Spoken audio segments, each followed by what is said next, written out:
My guest at this time on Wrestling Reality here on TribLIVE Radio. He was in Pittsburgh not too long ago, and it was a grand slam of an appearance at the Pittsburgh Improv. So good that he's coming back on July 24th. He is the hardcore legend, Mick Foley. Mick, how are you, man?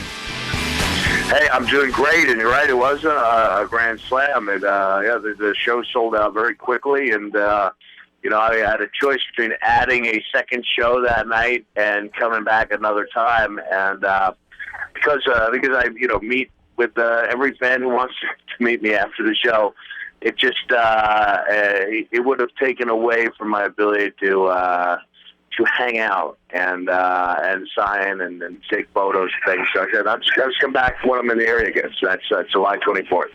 It was a great show, and you're right. You did give time to every single fan. Congrats so far on everything, and tell us how this came about. Where you've held so many, you've wore so many hats in your career. When did you decide that this is something I want to give a try at?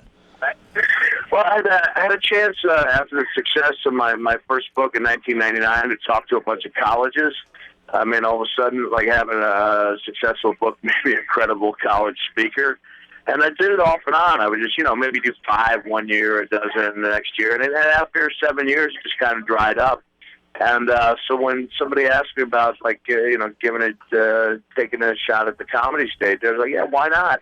It took me a few years to realize that the best thing I could do is not become a comedian, but to remember that it was the wrestling stories that made me unique. So, I'll never be as funny as, a Louis C.K., but Louis C.K. doesn't have a story about finishing a match with a tooth stuck in his nose. So I've got strengths that, and stories that other guys, can't really touch. So I play to the strengths, and I give people, what they like, and we all have fun and go home with a big smile on our face. Well, you're right. You do have unique content to the comedy improv stage compared to other acts. But I think what's probably a strength of yours, and I'd love to hear your opinion on it, is there's a lot of parallels, I think. When I watched your last show, there's a lot of parallels between what you're doing up there and the art of professional wrestling in terms of, you feed off the crowd and you kind of want to have a certain build to get a big finish. Talk about that art, so to speak. Man. Yeah, it's so much like being in the ring. I have my daughter with me on this trip. We're at the Bethesda Naval Hospital now, and I thought it was important for her to meet some of the guys who sacrificed for the country. And so she hears me going through my, not my routine, but after the show, where I'm like, I needed to phrase that better. I said I came around and I used my second best line. Afterward, it's almost like I went back to an arm drag after a pile driver on the concrete.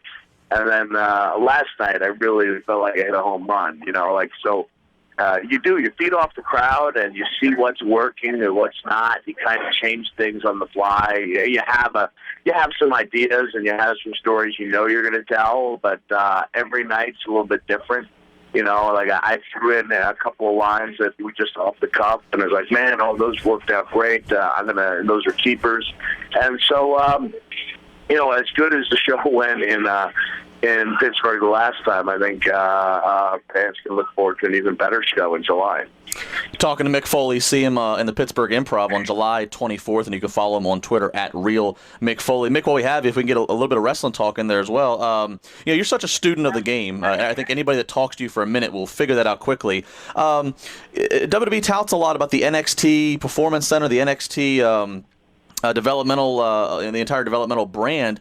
It's been about 30 years since you were coming up training and going through the territories, but what do you make of the NXT, everybody going to one place to kind of, maybe re-hone their skills? Would that have been something that would have played well for somebody like you who had a unique look and a unique size?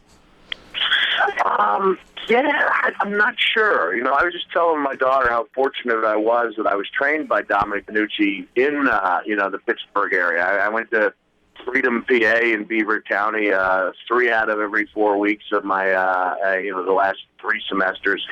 When I was going to college 350 miles away. So, I was certainly building a lot of character. I didn't think the wrestling would have to pay off. I was like, hey, I'm building character, while other guys are going to spring break, in Fort Lauderdale. I'm wrestling in Ohio and West Virginia and training in Freedom. And I was really fortunate that I had a guy Dominic, who saw something in me. Really privileged to have had him up doing the Q&A with me last time.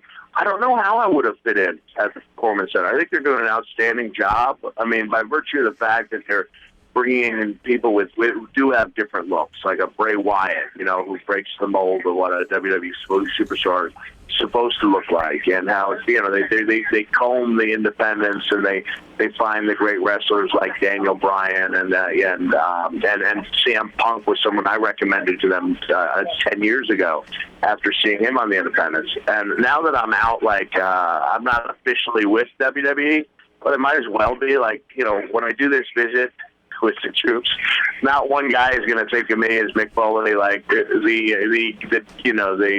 the independent guy. I'm like an unofficial ambassador for WWE no matter where I go, and so I look forward to seeing great independent talent out there, and then reporting back to the powers that be when I see someone that really catches my eye. Well, Mick, we know you have a busy schedule, so I'll try to get one more question in here before we let you go. Continue doing the great stuff you're doing. You've been with WWE, as you said, officially or unofficially, for a long time, both as a private company and after they went public. I know you're not a Wall Street expert, but you're a smart guy, and you've been there in the grind. There's a lot of people making a lot about the recent finances and stock market and budget issues and all this stuff that's in the financial news with WWE. Is too much being made of it, or how do you look at the finances of WWE and sports entertainment? It's a really strong company that made a huge financially. They invested a lot of money in their future with the Performance Center and with the network. They're really on the cutting edge. And so, maybe their profits weren't what, some investors were hoping, but I think you got to look long term. It's almost like what we used to call in wrestling hot-shotting the territory. You come in, instead of building to the future, you give them a bunch of, a steel cage match first week and then lead to a barbed wire match, all of which I've been guilty of participating in.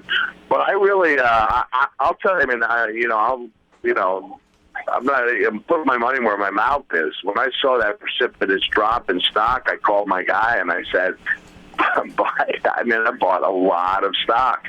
I'm like, I might as well be on TV as a minority shareholder because I didn't buy that much, but I bought a lot. I really believe in the company. I think it's a great company. I have my, I have my differences of opinion about certain specific things, but I think it's a great company. And so maybe the TV deal wasn't what, stockholders were hoping.